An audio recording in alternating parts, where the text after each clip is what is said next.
A jornada interminável. 40 anos de dúvidas. Imagine caminhar por 40 anos. 40 anos de sol escaldante, de noites frias e escuras. 40 anos de fome, de sede, de medo. Essa foi a realidade do povo de Israel após a fuga do Egito. Libertos da escravidão, mas presos a uma promessa, a terra prometida, Canaã, onde o leite e o mel manavam. Uma terra fértil e próspera, esperando por eles. Mas o caminho era longo, tortuoso, e a cada passo surgia uma pergunta: seria Canaã uma recompensa divina ou uma punição disfarçada? Após a euforia inicial da libertação, a dura realidade do deserto se impôs. As provações eram constantes. A fé era testada a cada amanhecer. A terra prometida, outrora tão próxima, parecia se afastar a cada passo, como uma miragem cruel no horizonte. O povo murmurava, questionava Moisés, questionava a Deus. A dúvida, serpente venenosa, se enroscava em seus corações. Será que era mesmo a vontade divina conduzi-los por este caminho tortuoso? Atravessar o deserto era atravessar a si mesmo, enfrentar a fúria da natureza, a escassez, a ameaça constante de inimigos. Era também enfrentar os próprios demônios. Medos, angústias, incertezas. O povo escolhido por Deus era, antes de tudo, humano, capaz de grande fé, mas também de fragilidade, de revolta. E a cada passo em direção a Canaã, a pergunta ecoava: valeria a pena tanto sacrifício?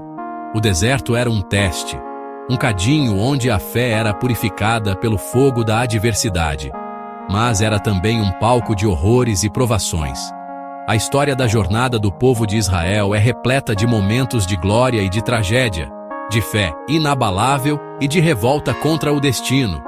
E essa dualidade, essa mistura de esperança e sofrimento, nos acompanha até hoje, quando olhamos para a terra prometida e nos perguntamos: qual o preço a se pagar por um sonho? Canaã. Dom divino ou ambição terrena? Deus prometeu Canaã a Abraão, uma terra onde sua descendência prosperaria. Um pacto selado, passado de geração em geração. Mas seria Canaã apenas um presente divino ou também um objetivo estratégico, uma joia cobiçada no tabuleiro político da época? Olhando para a história, vemos que a terra prometida não era uma terra desabitada, esperando passivamente por seus novos donos. Era um território disputado por povos guerreiros, com cidades fortificadas e culturas milenares. A promessa divina se misturava à ambição humana. A busca por uma vida melhor, por terras férteis e abundantes, era um motor poderoso para um povo que havia conhecido a amargura da escravidão. Seria a fé o único guia do povo de Israel, ou a promessa de riqueza e poder também falava mais alto? Afinal, a história da humanidade é repleta de exemplos de guerras e conquistas em nome de Deus. Essa ambiguidade entre o divino e o terreno, entre a fé e a ambição, é um dos aspectos mais fascinantes da história da Terra Prometida. Ao analisarmos os textos sagrados, encontramos passagens que exaltam a bondade de Deus e a justiça de sua promessa.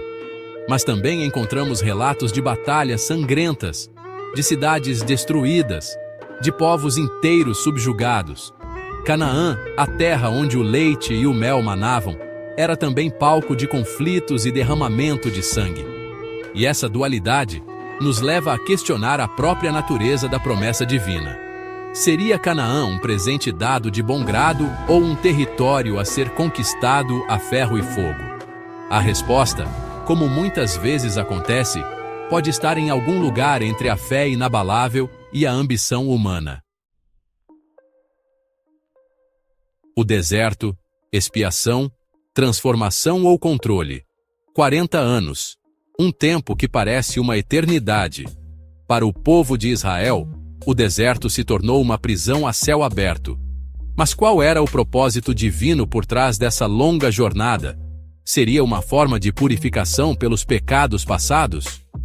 Uma oportunidade de transformação para um povo moldado pela escravidão?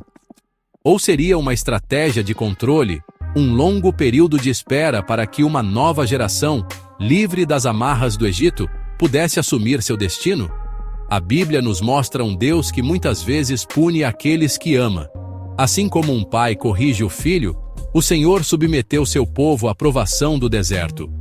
Os pecados cometidos no Egito, a idolatria, a falta de fé, tudo isso precisava ser expiado. O deserto era o cadinho onde as impurezas seriam queimadas. A alma seria lavada pelas lágrimas de arrependimento. Mas o deserto não era apenas um local de expiação. Era também um espaço de transformação.